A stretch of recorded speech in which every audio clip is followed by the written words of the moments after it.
담대한 투자 시간으로 이어가 보겠습니다. 자, 2023년도 오늘 빼면 내일 하루 남은 거나 마찬가지인데요. 과연 내년 시장 트렌드, 키워드는 무엇일지 알맹이만 쏙쏙 뽑아서 전달해 드릴게요. 레몬리서치의 김민수 대표 모셨습니다. 어서 오십시오. 안녕하십니까? 네. 자, 일단 먼저 오늘 시장부터 정리를 해야 될 것 같아요. 네. 오늘 시장이 우리에게 주는 시그널은 무엇인지, 내년에 대한 힌트가 오늘장에 좀 있는 건지도 궁금하고, 아무래도 오늘은 또 배당락일이잖아요. 네. 생각보다 증시 충격이 없는 것 같아서 다행이기도 한데 오늘장 판단 좀 어떻게 하세요? 네, 오늘장 판단보다 앵커님 목소리가 더 걱정입니다. 네. 참 고맙습니다. 빨리, 나시고요. 예, 그래야 저희 꾀꼬리 같은 목소리로 네. 저희 시청자분들과 함께 하실 수 있는 화이팅. 네. 화이팅. 그래서 일단 오늘 시장을 봤었을 때는 오늘의 핵심은 딱 그겁니다. 배당락 끝났는데 혹시나 그 배당 전에는 프로그램 매수와 네. 기관들 강력한 매수가 좀 들어왔는데 배당 다 받았으면은 이거 그냥 그대로 내보내는 거 아닐까라는 쪽에 우려감이 좀 있었는데 일단 오늘 외국인들이 그럴 줄 알고 딱 수도꼭지를 잠급니다. 그게 무슨 얘기냐면 선물 매수를 다시 하기 시작하죠. 맞아요. 그래서 지금 이어가던 베이시스 차이를 그대로 유지하다 보니까 프로그램 매도와 함께 기관의 매물이 강력하게 나오는 거는 좀 아직은 없습니다. 그런데 뭐 그렇죠. 기관이 언제 뭐 매수세 강력하게 해서 시장을 끌어갔던 기업들이 거의 없는 상황 쪽에서 오늘 바로 나오긴 나옵니다. 네. 네, 그런 부분들이 오늘 지금 현재 보니까 기관이 한 4,500억 정도 매도가 나오는데 앞으로 1월 달까지에서도 계속 이제 선물 옵션 동시만기일이 3월이죠. 네. 그때까지만 하더라도 여전히 기관 쪽에서는 충분히 매물이 나올 수 있다라는 부분들을 염두를 하고 그 변화를 봐야 될 것 같은데 그럼에도 불구하고 배당락의 효과가 뭐 예전 같은 경우는 뭐 많게는 1.5% 이런 식으로 크게 나왔는데 지금은 언제적 시절입니까? 네. 이제 새로운 시대에 새롭게 맞아야 되겠죠. 그렇게 되면은 이제 예전처럼 어떤 주총에서 배당도 결정이 안 돼 있는데 뭐 이사회 결의에서 배당도 결정이 안 돼 있는데 여기서 지금 배당 가지고 얘기할 부분들은 아니다. 그러니까 즉 배당도 결정이 안 됐는데 뭘 무슨 배당락이 있겠습니까? 그런 거는 말도 안 된다라는 쪽에서 이제 내년 3월 달에 배당 결정해서 그때 바로 주는 그때 배당락이 나오는 효과까지 생각하게 되면 그런 3월 배당 쪽으로 아니면 특정한 날짜에 배당을 주겠다라고 하는 기업들이 많아질수록 이런 어떤 일정한 배당락에 대한 흐름들은 안 나오겠죠. 그러면 배당 절차 개선 효과가 좀 있다라고 봐도 되는 거예요? 한마디로 정리하시네요. 저는 장황하게 얘기를 했는데. 예. 그렇죠. 이런 절차가 개선되면서 네. 나올 수 있는 분위기. 그래서 아마 한 1, 2년 뒤 가게 되면 거의 다 이제 3월 달에 주총하면서 나오는 쪽으로 바뀔 것 같기 때문에 저희가 알고 있듯이 뭐 배당락 기준 되는데 막 너무 두려워요 이런 건 이제 없을 겁니다. 그리고 또 자연스럽게 기업들이 열심히 일하다 보니까 나왔던 배당은 보너스 형식으로 받아야죠. 저희가 언제 또 그때 배당 출렁이는 거 갖고 뭐 이렇게 신경을 써야겠습니까? 이런 거 좀 없어졌으면 하는 바람 쪽으로 일단은 그런 관점 쪽에서 오늘 배당락에 대한 충격은 그렇게 없었다 이렇게 봐야 될 것 같습니다. 생각보다 변동성이 없어서 다행이다라는 생각도 드는 시장이었고요. 네. 기관 쪽에서는 아무래도 좀 더 매물이 나올 가능성을 열어둬야 된다라는 그러니까 점. 시장이 만약에 안 좋게 보인다. 급하게 나오겠죠. 근데 그게 아니라 그래도 쭉 보니까 미국 시장의 동향들도 그렇고 그렇게 나쁘지 않다고 하게 되면 이제 살살살 나와서 충분히 시장에 소화할 정도로 나오고 있는데 그것마저도 외국인들이 매수한다. 이거 좋겠죠. 그래서 외국인들에 대한 동향들은 계속 체크해야 될 것 같습니다. 네, 알겠습니다. 수급도 저희가 좀 점검을 해봐야 될 것 같고요. 자, 그럼 본격적으로 저희가 종목과 섹터에 대해서 하나씩 파헤쳐 보도록 할게요. 가장 오늘 궁금한 쪽은 삼성전자가 신고가 랠리를 펼쳐주고 있다는 부분인데 또 삼성이 이렇게 잘 가다 보면 SK 하이닉스는 왜 쉬는 거냐라는 궁금증이 아무래도 생길 수밖에 없거든요. 이 두 기업의 키 맞추기의 삼성전자의 상승으로 봐야 됩니까? 아니면 이제 바통을 삼성이 받아가는 걸로 봐도 되겠습니까? 솔직히 그런 얘기 많이 들었습니다. 아니 삼성전자 반도체 회사 아니야? 그런 쪽에서 SK 하이닉스만 넘어가는 거 좀 그런 거 아니야? 그런 쪽에서 얘기가 나오다가 아유 안 되겠다. 삼성전자 그렇게 안 가고 이렇게 되셨더니 체결시켜버렸습니다.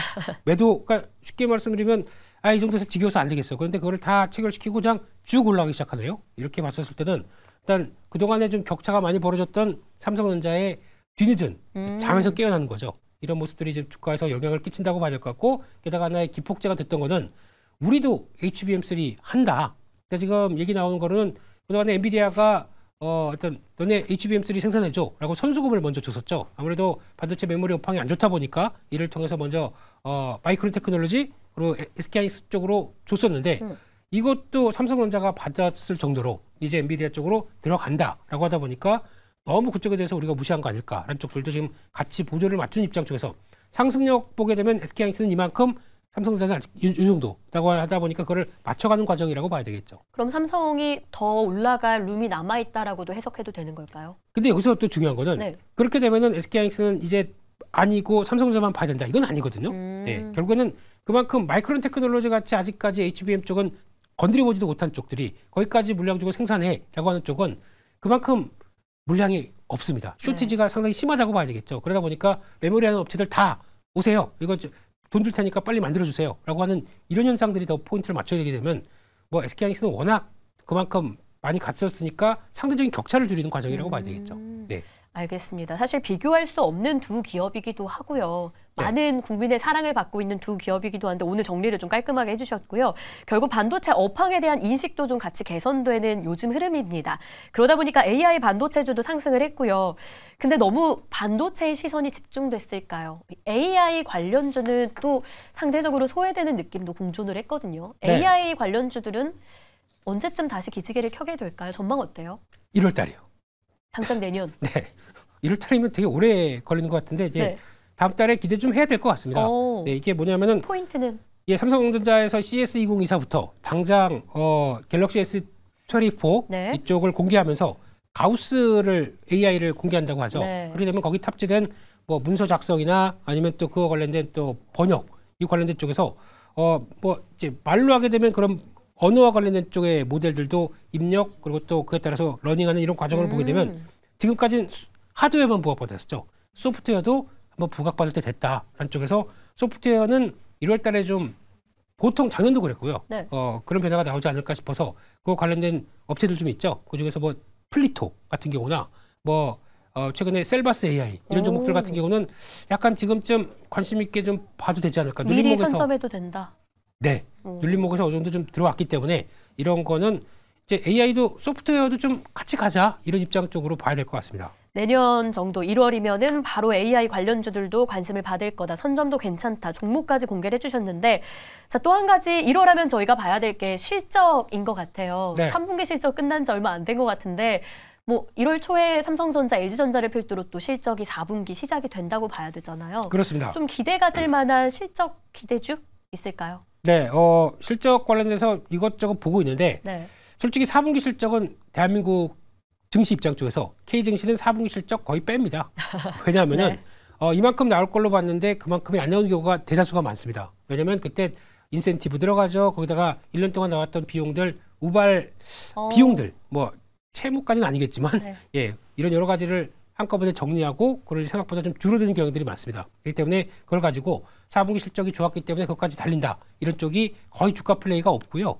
보통 1분기나 2분기 때 실적 잘 나오게 되면 그걸 가지고 올해 이 정도 나왔으니까 하반기까지 이렇게 되면 이런 경로로 갈 거야. 라고 해서 1분기 실적이 제일 중요하더라고요. 그래서 1분기에서 3월 달 그때 나오는 실적들 가지고 주가 종목 플레이가 많기 때문에 네. 지금은 4분기 실적에 대한 무게를 두고 플레이하는 거는 그렇게 썩 좋지는 않을 것 같고 내년 전반적인 전망에 대해서 많이 얘기를 할 때죠. 네. 그렇게 되면 그래도 기승전 반도체. 네. 반도체 4분기는 반도체 쪽이 많이 턴어라운드가 SK하이닉스 같은 경우는 적자가 아니라 흑자로 돌아설 걸로 보여지는 만큼 빨라졌죠. 이런 것들 보게 되면 그나마 눈길이 가는 건 반도체가 아닐까 생각 들고 있습니다. 4분기 자체는 실적 플레이로는 좀 적합하지는 않다라는 어떤 조언도 주셨는데 네. 그러면 저희가 워낙 또 개인 투자자들의 심리가 강하게 반영됐던 연말을 보냈잖아요. 그렇습니다. 내년에는 저희가 어떤 주도 섹터를 봐야 되는지 지금 반도체라고 기승전 반도체 네. 힌트 주셨는데 2024년 주도 섹터 하면 이것도 역시 반도체로 모입니까? 일단은 가야겠죠. 네. 일단은 이것 빠지면 이게 제대로 움직이지 못한다라고 하게 되면 시장이 밀리지 않습니까? 시장 주도주니까. 그렇습니다. 그렇기 때문에 그런 관점 쪽에서 바람도 있습니다. 네. 좀 버텨줘야 그래야 이제 나머지 2차 전지나 나머지 쪽 섹터들도 다 돌아가면서 움직일 것 같은데 그런 쪽과 함께 의외로 또 강한 게 요즘 많이 나오고 있죠. 제약바이오 이런 쪽도 얘기가 나오고 있기 때문에 이쪽도 두 축으로 이제 계속 관심을 갖되 네. 시장에서 이제 그런 경향이 나올 겁니다. 이제 충분히 올라갔다라고 하게 되면 이제 그동안 못 갔던 종목들에 대한 관심들. 그러니까 즉 인플레이션이 뚜렷하게 떨어지기 시작하면서 나오는 변화를 보게 되면 그동안에 고통받았던 섹터들이 이제 나 이제 한숨 돌려라고 했던 실적들이 나오기 시작하겠죠. 네. 그래서 아마 제가 보기에는 요거를 좀 퉁틀어서 가치주라는 성격으로 말씀드리게 되면 소외받았던 섹터들이 변화가 되는 게 1분기 실적 4분기도 물론 가이드라인이 나오겠지만 1분기 실적에서 나오면서 와 이제 많이 좋아지네라고 하는 대표적인 게 음식료 같은 섹터들. 네. 그래서 성과 나오기 시작하게 되면 재조명이 붙어서 우리가 언제 그런데 관심 있었어라고 하는 부분들이 성과가 나오게 됐을 때 변화가 나올 수도 있다라고 하는 것도 보시면서 소외주들 이것도 일단 틈새 쪽으로는 계속 관심을 가져야 될 것 같습니다. 소외주 보자. 그러면 종목까지 좀 알려주세요. 소외 종목이요? 뭐 소외 종목도 괜찮고 오늘 저희가 포트에 담아볼 만한 유망주들 있을까요? 예.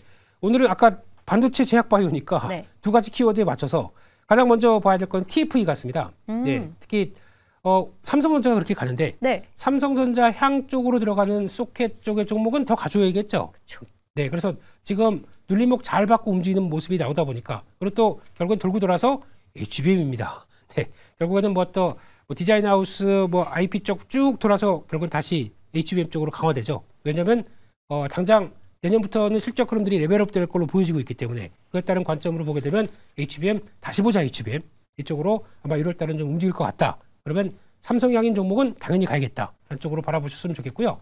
두 번째는 제약바이오 쪽의 섹터다 보니까 제약바이오 쪽에 이제 막 바닥에서 움직이는 퓨처캠 같은 경우도 관심 있게 보셔야 될 것 같고요. 방사성 의약품 쪽의 강점인데 이쪽이 어디에 연결되냐면은 지금 내년은 올해 비만 치료제, 내년은 알츠하이머입니다.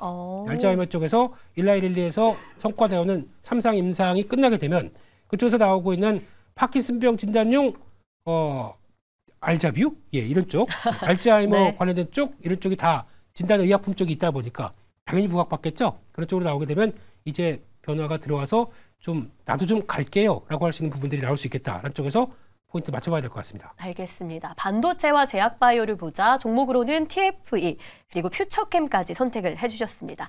선점해서 저희가 한번 담아보도록 할게요. 지금까지 김민수 대표와 함께했습니다. 오늘 말씀 고맙습니다. 감사합니다.